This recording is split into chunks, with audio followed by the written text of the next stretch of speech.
Let's paint a picture.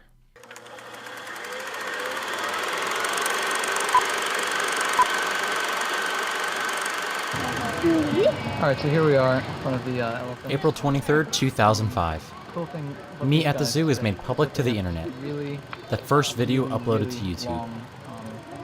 The goal of this new site was to make video sharing easy and to allow anyone to upload a video and share it with the world. That's pretty much all there is to say. To say they succeeded is an understatement.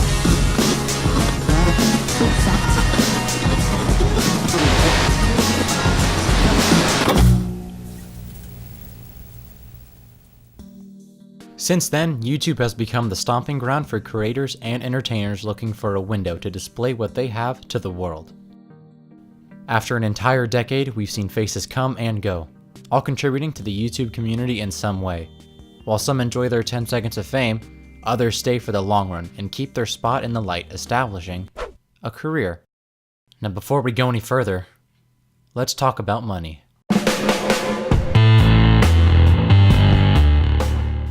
For most people, money is made through displaying ads on their videos. Or through an MCN, a multi-channel network. Essentially, the NBCs or BBCs of YouTube. With monetization, creators can make anywhere from $100 to $1 million, and in one case, $7.4 million. That title belongs to Felix Schellberg, also known as PewDiePie. For the past 2 years, PewDiePie's channel has been the most subscribed channel on YouTube. In that time, Schellberg has managed to gain in 40 million subscribers and over 10 billion video views. This is almost more than double than any other channel has ever had. So I asked some people what they thought about the #1 YouTuber in the world. So PewDiePie last year, on an estimate, made around $7.4 million.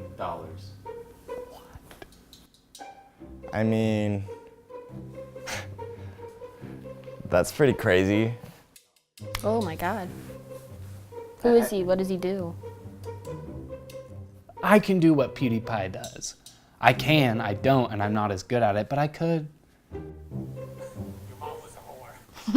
That's all he does. I don't think certain people in certain jobs should be paid as much as they, as much as they are. How do I put it? I can play Happy Wheels, and I would consider myself like a generally funny person, but I don't make money like that. I'm a musician. If I were to go and perform somewhere, I wouldn't expect to be paid millions of dollars. That's great. I'm proud of him. Would you call YouTube a permanent career? No. I was afraid of this. Whoa. To understand the bigger picture, I asked the internet's very own Stephen Larson to give their 2 cents on this internet phenomenon. Steve here. And Larson. Welcome to Friendo. My name is Brian Larson. I work on the YouTube. I am one half of the Stephen Larson. We have our YouTube channel. How would you explain to others that this was a career online? How did that go? That's an interesting question. Because when you tell people you play video games online and that's how you earn your living, there seems to be 2 camps. A lot of the younger people will say, "Oh, that's cool." When I first told my parents, they were like, "What? You can make a living doing that?" And then once they saw that, I could support myself and my family and keep a roof on my head and meals on the table, they're, all for it. At the end of the day, whatever pays the bills, regardless of whether people think it's an acceptable job or not. A lot of people on YouTube work, they bust their tails to make content. Putting up a video every single day, like a lot of people do, isn't easy. It takes work to do, My name is Steve Buell, otherwise known as Steve here from Stephen Larson on the internet. I'm a video producer. That's what I tell people, because sometimes people ask, what do you do? I'm a video producer. That's my general term. The way I usually describe it, though, if I'm being a little, cheeky or whatever, is when I was 12 years old, if somebody came back in time and said, hey, this is what you're gonna be doing when you're 30 some odd years old, I'd have been like, that can't exist. That's too cool. That's too good. It's, you play video games, you dick around with your best friend, you crack crappy jokes, and I have a mortgage. I'm able to pay all my bills and then some with it. It's funny because my wife, she'll say, well, he has a web show. And that doesn't really describe to most people what it is. And so I say, well, there's a company I work for, I produce videos for them, usually they're video game related entertainment, and I always have to add that that's big money these days. Because most people hear that and they're like, well, that sounds like a hobby. That sounds like you're putting your little home movies on the internet. And it's like, no, you know, there's a lot of money in that. And so when I explain that to people, so many of them don't get it, don't understand that that's making a lot of money these days. Lately I've been watching Good Mythical Morning, the best. It's so good. Red Link? Yeah, Red Link. It's very much like a TV show. Every day they release new content, they release different things. So they'll do a video where they're just answering questions. Like, how do you get your hair so shiny? And they went through and took like a bunch of like household items that actually work, but put them on his head and then just left it there. And they're like, and then you just let it sit for 5 minutes. And it was like 5 minutes later, and then it was gone. Like, it was perfectly clean. He's like, yeah, and it just kind of soaks in. And like, that's so funny. And for me, it's because they're relatable. Like, they're off the charts. Like, they take it to the max, you know? Well, I think the best example is CNanners. I was the kid who got really into that video game and then would go online and look for people who were way better than me so I can see their perspective and see how crazy they're doing, hoping that I could learn from them off of that and be better. The only one I can think of is like Tyler Oakley. He does a bunch of like, this is me, this is what I'm doing. He's kind of like a blogger. He's really fun to watch. He's got a lot of energy. He's really like hyper. You know, games that I want to play, you know, like Markiplier, let's say. Me personally, if someone's showing content for a game, I like to see the game. I like to be able to, you know, enjoy it and be like, oh, hey, well, you know what? I'm either not going to play this game and I'm just going to continue watching because I want to see what's going to happen at the end, or, oh, hey, like Dead Space. I never wanted to play Dead Space, but now I do. So what exactly is it that makes this a true career? All of those people have talent. They all have really good ideas and talent, but none of them would have the drive to do it if it wasn't as easy as, I'm gonna flick on a camera, put it on the internet. Yeah. It's that easy. What sets them apart, like the top YouTubers, what really sets them apart is they don't just flick on a camera and put it on YouTube. There's all kinds of production. There's whole teams for certain people. It is definitely a job. If you have so many views, you want to put content out every day, but you can't have a normal job and supply really good content. It's impossible, so you have to make YouTube a career. Well, gaming videos, how is PewDiePie like the biggest YouTuber right now? He does video games. Like, not everybody plays video games and not everybody likes it, but he's the best. Why?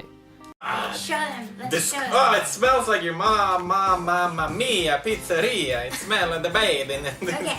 Because he's hilarious. Because he's just off the wall, funny, and then he put it to a video game. Like, he could have been a TV personality, but then he put it to a video game. Boom. Like, what? So it's certainly a lot more personal than It's personal, yeah, it's definitely personal. Let's say CNanners was on TV. You'd say it's a lot more personal that you could watch them online.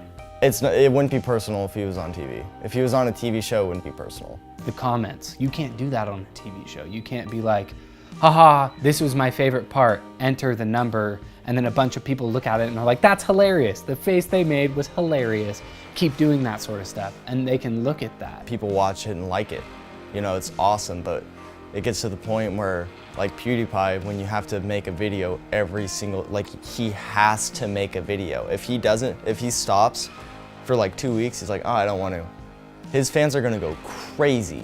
They will go crazy. People will unsubscribe, they'll wonder if he's dead. You think you know these people too. That's another thing that's like weird. Like, you get to know their personality, but they have no idea who you are. So if you were to meet this person, you actually know a lot about them just from watching them and observing what they're doing. So that must be really weird to be like pretty famous, like pretty much. Like, I mean, little kids will be like, oh, that's PewDiePie, but I don't know who that is. And it's like George Washington. It's like, what? I'd never be a YouTuber. That's not how I want to make money, but it's cool. I think it's really interesting that we can share with each other like that. The online personality kind of phenomenon that's been going on of late, it's you know, if people see them and they think I could do that too. I think that's a big part of it too. There's an immediate bond between viewer and and personality. And those who work at developing a community, you know, like the bonds they can forge with that community are incredible. You know, people will travel halfway across the world to see him if they're at an event and stuff like that. People who succeed most, it seems like, on YouTube are the ones who make themselves fairly accessible to their audience. To me, it's like any other job that people want. Honestly, anything that people are like, wow, that seems like a really cool job, it's a difficult nut to crack. I probably wouldn't tell anybody, yeah, you can make a career on YouTube, but I would never discourage anybody from trying.